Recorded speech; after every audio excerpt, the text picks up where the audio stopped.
Reino Unido. Vamos a intentar analizar la situación económica en estos instantes o qué podemos esperar de la evolución de Reino Unido en los próximos minutos, y lo hacemos con Enrique Feas, investigador del Real Instituto Elcano. Enrique, muchas gracias por acompañarnos. Buenas tardes. ¿Qué tal? Buenas tardes. Bueno, Enrique, hemos estado viendo, y de hecho lo vimos ya la semana pasada a tenor de la presentación por parte de Liz Truss, cuál era la reacción de la libra, y de hecho hemos seguido viendo una reacción a la baja de la divisa británica y al final, bueno, tú lo indicabas, de hecho a través de Twitter decías, bueno, lo que está pasando en estos momentos con la libra en Reino Unido es el recordatorio de que cuando hablamos de monedas estamos hablando también de cuál es el reflejo de la confianza en el país emisor. En estos momentos, a tenor del movimiento que estamos viendo en la libra, ¿cuál es la confianza que se está trasladando Reino Unido?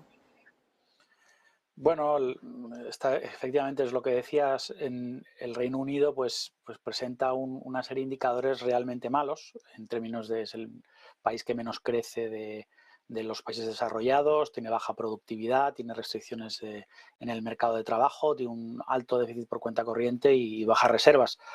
Si a eso se une que en un contexto de inflación ha hecho un plan excesivamente inflacionista, pues lo que consideran los mercados es que no tiene credibilidad como digamos, finanzas sostenibles, y entonces empieza a vender para comprar otros activos, sobre todo en un contexto en el que se buscan monedas de refugio como puede ser el dólar. Eso, lo que se está viendo fundamentalmente es que las perspectivas de crecimiento a futuro del Reino Unido no son muy halagüeñas.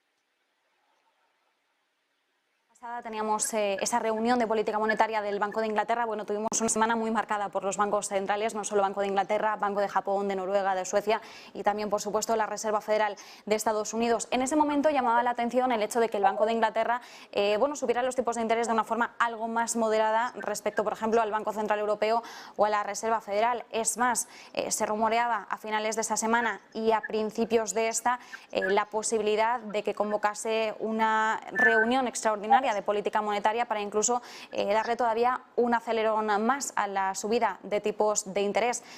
No tenía mucho sentido, es decir, si ha tenido la oportunidad de pegar ese acelerón y no lo ha hecho, era algo extraño que decidiera hacerlo unos días después. Sin embargo, los últimos mensajes que veíamos, y lo veíamos además en un comunicado este lunes, el Banco de Inglaterra seguía diciendo que sí, que están vigilando la evolución de la libra, que están vigilando la evolución de la inflación, pero que todo eso lo van a tener en cuenta de cara a la próxima reunión en noviembre. Lo que hoy sí nos llamaba la atención era el movimiento, esa intervención en el mercado por parte del Banco de Inglaterra comprando bonos para evitar su desplome.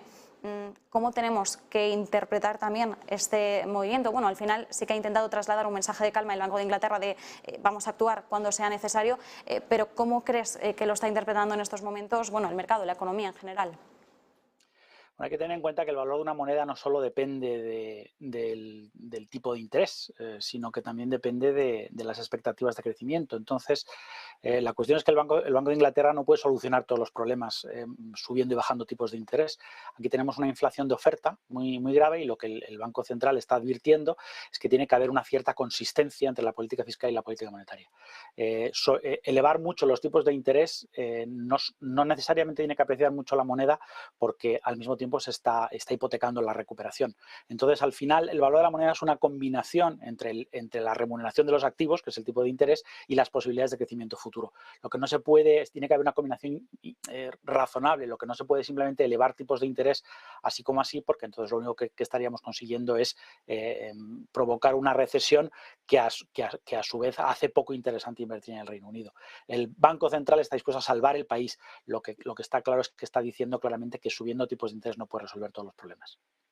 Bien indicabas, Enrique, porque al final sí que es cierto que con las últimas intervenciones de los bancos centrales, las últimas reuniones de política monetaria, al final ellos insisten.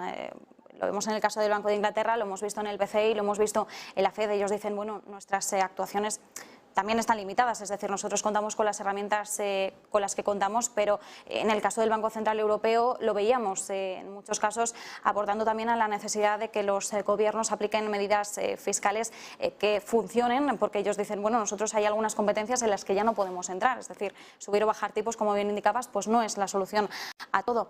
También es cierto que estamos observando de cerca cuál es la situación en el mercado hipotecario del país. Hemos visto bueno, pues lo estábamos abordando, el comportamiento de la divisa, de la deuda británica, cómo se han estado comportando a tenor también de este mayor caos financiero, por así decirlo.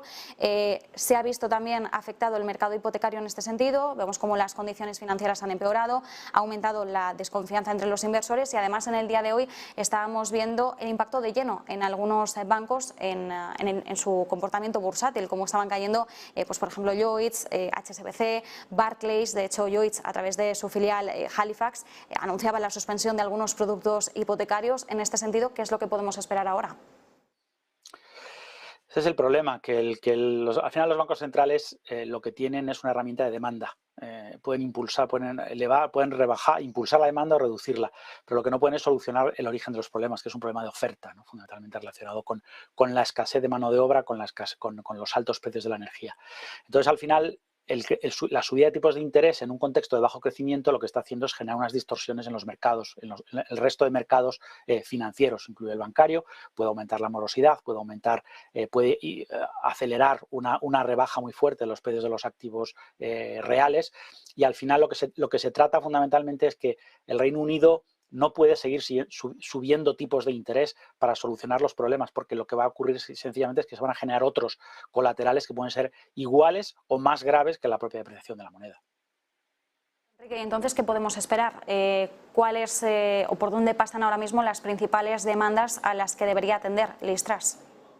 Es muy probable que Liz Truss termine por corregir el presupuesto, hacer un presupuesto un poco más razonable, un poco menos inflacionista, como directamente le ha dicho en una declaración insólita el Fondo Monetario Internacional, y teniendo en cuenta que estamos hablando de un país desarrollado con un sistema financiero muy sólido, con una moneda de reserva. Lo lógico sería que las cosas pudieran volver hasta cierto punto a la normalidad.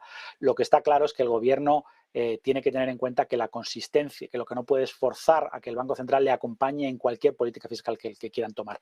Tiene que haber una cierta consistencia en las políticas, y si se hace eso, lo normal es que las cosas vuelvan un poco, por lo menos, a la normalidad, aunque el crecimiento seguirá bajo, pero si no se hace es cuando comenzarán los problemas. Pues nosotros nos quedamos con ese análisis. Enrique Feas, investigador del Real Instituto Elcano, muchísimas gracias. Un placer.